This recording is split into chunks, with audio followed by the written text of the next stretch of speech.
Hello everybody, my name is Mervin and welcome to this Blender and After Effects tutorial. What you just saw was the end result of this tutorial and I'm going to show you how to make it using the AE2Blend plugin. This plugin allows for After Effects and Blender to work seamlessly together, and I'm going to use that to copy the 3D camera tracker of After Effects and use it in Blender. The only guide I found was the official documentation for this plugin, so I decided to make a tutorial on it. So first we're going to jump into After Effects and import our footage. So now that I have my footage imported, you can see it's a little bit jumpy, so I'm going to apply the warp stabilizer effect. I'm just applying 5% here because I think 50% is way too overdone. So now we're going to apply an effect that's called unsharp mask.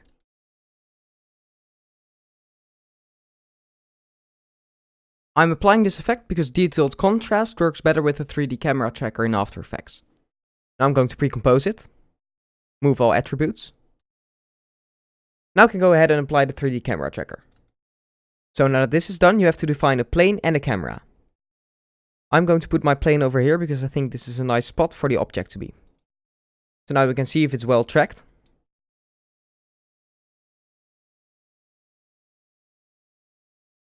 I think that tracks pretty well. So this is where Blender gets in. So once you are inside of Blender, just delete everything from the startup file. So now if you go into the animations tab here, you can see the AE2Blend tab. Now this tab we're going to use to define our plane and our camera.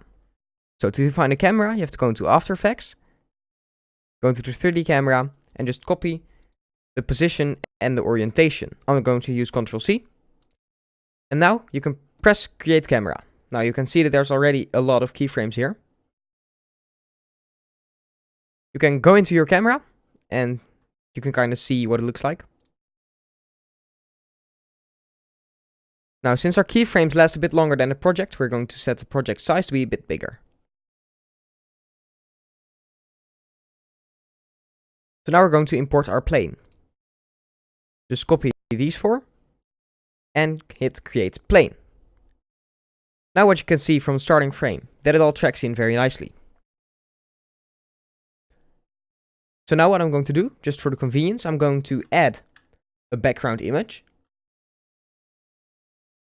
I'm going to set this to a movie clip, disable camera clip, and now I can open up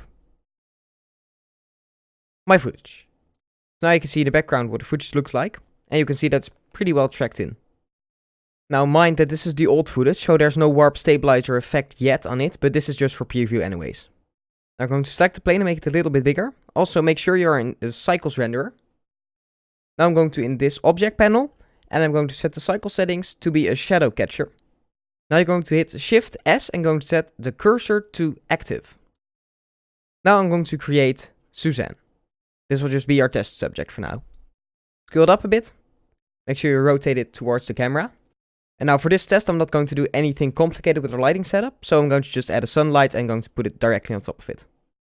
So now if we hit render, you can see that there's just a little shadow there. This makes it a lot easier because we don't have to render any shadow passes. So now you want to go into the render settings and you're going to set this to film transparent. So now hit render, you can see that this is just transparent. So now all that's left to do is to render it. I'm just going to set a file here on my desktop called render test, select it. Now you can accept it. So now I'm going to hit render the animation. Now for the sake of this video, I'm just going to leave everything as it is. It just finished rendering. Now we can go ahead and import this into our After Effects file. Select it and make sure PNG sequence is turned on. Now over in your After Effects file, you can just delete the track solid and the 3D camera tracker. Go into your composition and just turn off the unsharp masks. Now we can drop in our sequence. I rendered it at low resolution, so I have to scale it up by 200% now. So now you can hit playback and see what it looks like.